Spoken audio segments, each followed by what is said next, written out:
قلم کا سفر میں خوش آمدید۔ آج ہم اردو ادب کے ایک عظیم شاہکار عبداللہ حسین کے لازوال ناول اداس نسلیں کی مختصر جھلک دیکھیں گے۔ یہ صرف ایک کتاب نہیں، یہ ایک عہد کی تاریخ ہے۔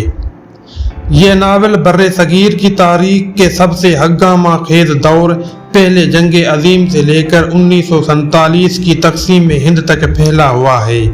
یہ ہمیں اس دور کی سماجی، سیاسی اور جذباتی اتار چڑھاؤ سے متعارف کراتا ہے۔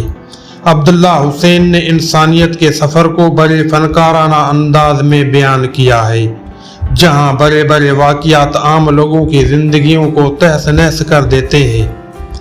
ناول کے کردار مختلف طبقات اور نظریات کی نمائندگی کرتے ہیں۔ ان کے ذاتی دکھ، محبتیں اور قربانیاں تاریخ کے بڑے واقعات سے جڑی ہوئی ہیں۔ عبداللہ حسین کی سادہ مگر پرتاثیر زبان قاری کو اس دور کی اداسی، محبت، ہجرت اور شناخت کے بحران کی گہرائیوں میں لے جاتی ہے۔ یہ ایک ایسی داستان ہے جو آپ کو سوچنے پر مجبور کرے گی۔ اداس نسلیں صرف ایک ناول نہیں، یہ ایک پوری نسل کا نوحہ ہے۔ یہ ہمیں ماضی کے زخموں اور قربانیوں سے آگاہ کرتا ہے تاکہ ہم مستقبل میں بہتر فیصلے کر سکیں۔ اگر آپ انسانیت کے اس عظیم سفر کا حصہ بننا چاہتے ہیں تو یہ ناول آپ کے لیے لازمی ہے۔